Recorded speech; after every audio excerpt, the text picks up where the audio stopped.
Bonjour à tous, je vous retrouve aujourd'hui un mardi puisque en effet je passe par la médiathèque pour télécharger mes vidéos puisque j'ai des problèmes avec internet chez moi. Donc voilà, et la médiathèque est fermée le lundi. Donc du coup maintenant mes vidéos seront le mardi. Donc voilà, premier changement. Et puis ensuite je pense qu'à partir de maintenant mes vidéos s'appelleront C'est mardi tout court et non pas C'est mardi que lisez-vous. Parce que je vais parler aussi des films de façon régulière maintenant en même temps que de mes lectures. Donc du coup voilà. Et puis alors aujourd'hui c'est une vidéo encore différente puisque je n'ai pas assez avancé ni dans mes lectures ni dans mes films pour avoir assez de choses à vous présenter. Je pense que ça va durer comme ça un petit moment parce qu'en ce moment j'ai vraiment pas un bon rythme de lecture. J'ai envie de faire d'autres choses, donc je lis très peu et je regarde surtout des documentaires et pas trop des films de fiction. Donc du coup voilà. Donc pour pouvoir faire quand même une vidéo cette semaine, j'ai décidé de faire un truc un peu à part et de vous montrer 4 films qui je pense gagneraient à être un petit peu mieux connus parce que ce sont des films qui sont vraiment très bien et j'ai l'impression qu'on n'en entend pas beaucoup parler, voire même pas du tout. Et voilà, du coup si ça peut vous faire découvrir des films que vous connaissiez pas et qui pourront s'avérer être de bonnes surprises, bah, ce sera tant mieux. Et puis ce sont des films dont j'ai envie de parler parce que je les ai vraiment beaucoup aimés. Donc il y a de l'épouvante, du thriller, de l'action et un film d'animation. Alors tout d'abord je commence avec Hotel, qui est un film de Jessica Hausner. Donc c'est un film autrichien. Je crois que c'est la seule fois de ma vie où j'ai regardé un film autrichien. J'étais tombée dessus à la FNAC complètement par hasard. Il était posé sur un rayon comme ça et j'avais été intriguée par l'image de la jaquette. Donc pour vous parler de l'histoire vite fait, en fait on va suivre le personnage de Irène, donc la jeune femme qu'on voit ici, qui va être embauchée dans un hôtel dans les Alpes autrichiennes en tant que réceptionniste, voilà, un boulot assez basique on va dire. Et donc c'est un grand hôtel qui est assez isolé dans une forêt, voilà, c'est un truc très classique, assez austère en fait. Donc bon, elle au départ ça la dérange pas trop parce qu'elle a elle-même une personnalité assez discrète, assez, assez adaptée à ce genre de lieu on va dire. Mais en fait assez rapidement elle va se rendre compte qu'il y a une ambiance bizarre dans cet hôtel. Ses collègues sont très froids avec elle, soit ils la méprisent, soit ils l'ignorent, soit ils sont carrément méchants avec elle. Et puis il y a une légende à propos d'une sorcière qui vivrait dans la forêt aux alentours, qui circule un peu. Et il commence à se passer des choses un petit peu bizarres dans son quotidien dans cet hôtel. Donc voilà en gros pour le pitch de l'histoire. Donc c'est de l'épouvante. Maintenant c'est comparé un petit peu à Shining de Stanley Kubrick dans le sens où il y a une histoire d'un hôtel plus ou moins hanté. Cependant je trouve que c'est quand même assez différent. Faut pas s'attendre à avoir quelque chose comme Shining parce que là ce que j'ai bien aimé en fait dans ce film c'est qu'il est assez original je trouve dans le sens où c'est de l'épouvante mais pas dans le genre des monstres ou des fantômes qui surgissent comme ça d'un coup pour vraiment terrifier. Là, tout est dans l'ambiance en fait, tout est dans l'atmosphère. C'est une atmosphère très oppressante, très pesante tout au long du film. J'ai trouvé que c'était très bien réussi. Et puis, ouais, j'ai eu l'occasion de voir quelques films contemporains allemands et autrichiens là. Et à chaque fois, enfin dans les différents films que j'ai vus, je trouve qu'il y a un côté très élégant et très digne en fait dans le cinéma allemand que j'aime beaucoup personnellement.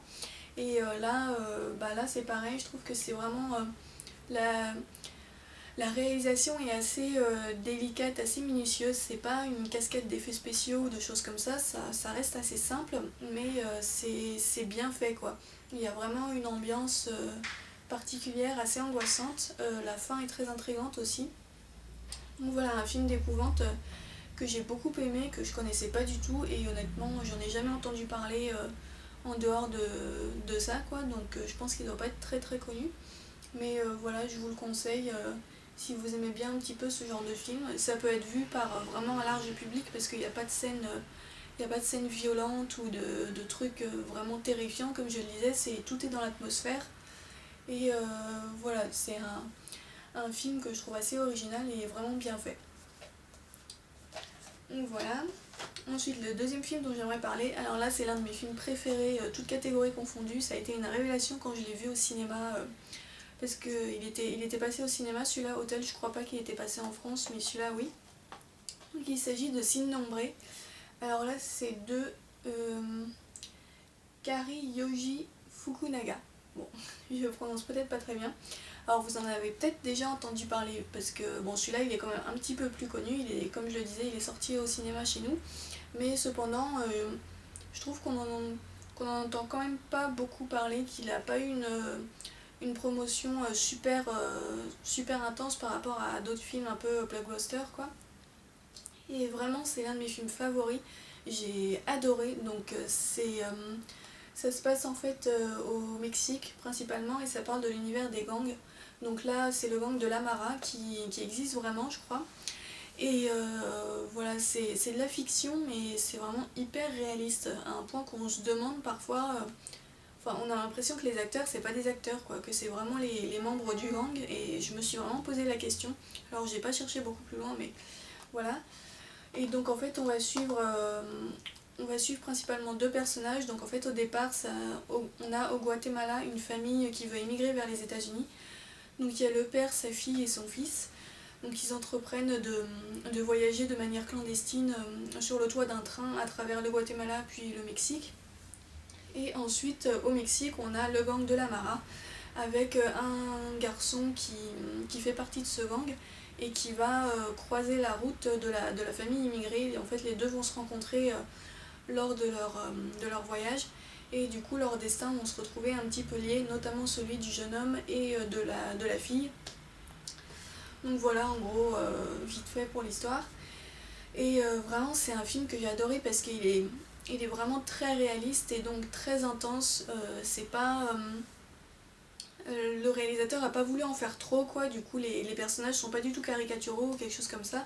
C'est vraiment ça quoi, c'est un film qui est vrai, on sent que ça doit vraiment se passer comme ça effectivement dans l'univers des gangs. Et c'est très haletant, il y a pas mal d'action, les personnages sont vraiment bien faits.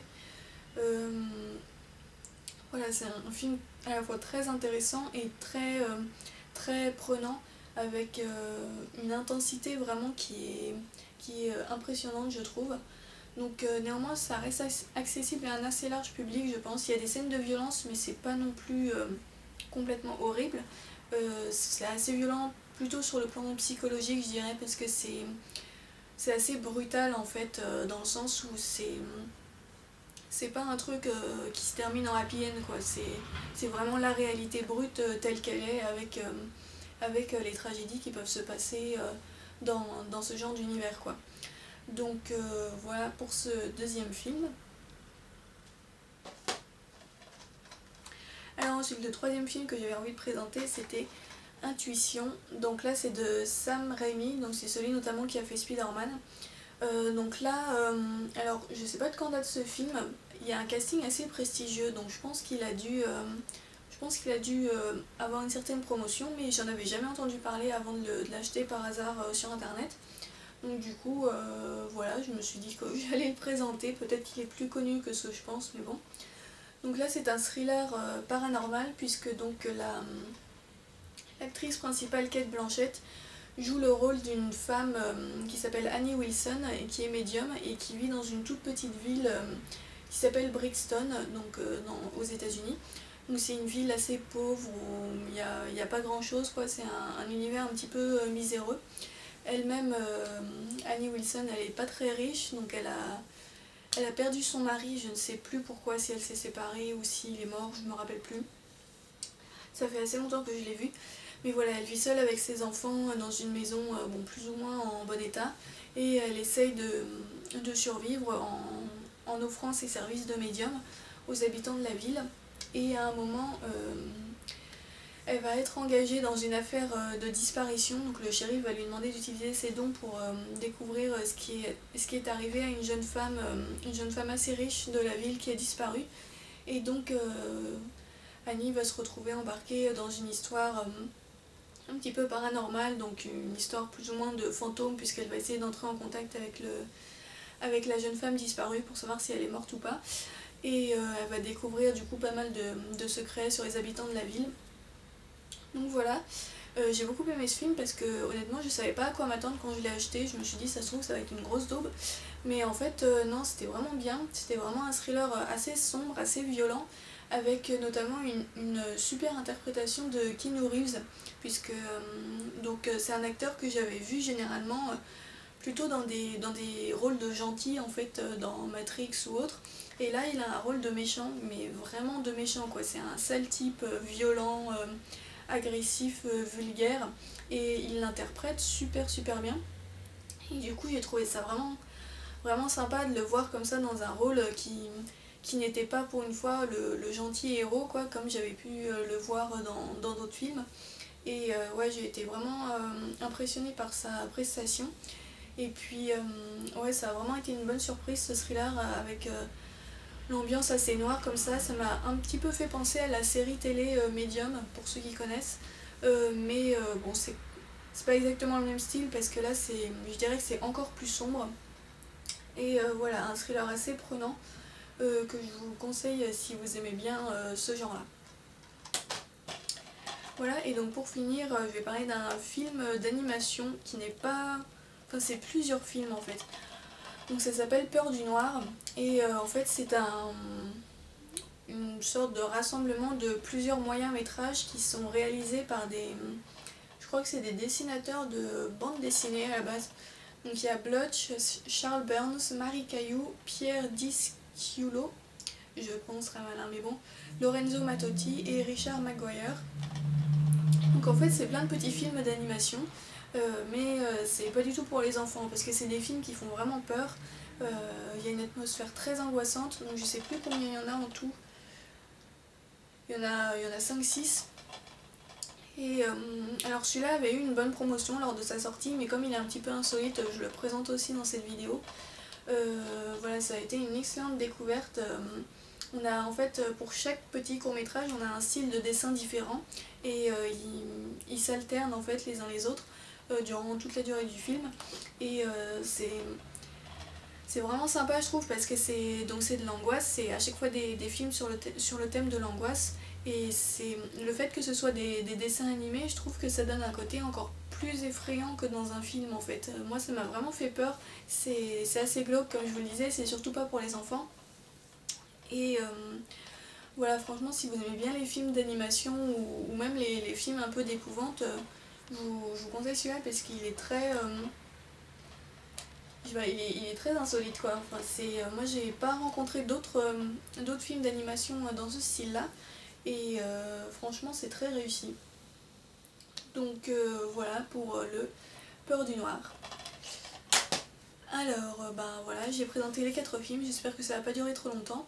Donc ce sera tout pour la vidéo de cette semaine, et puis j'espère que je vous ai donné envie de voir certains de ces films, ou si vous les avez vus à la limite n'hésitez pas à venir en parler dans les commentaires. Et puis je vous souhaite une bonne semaine et de bonnes lectures et de bons films. Salut!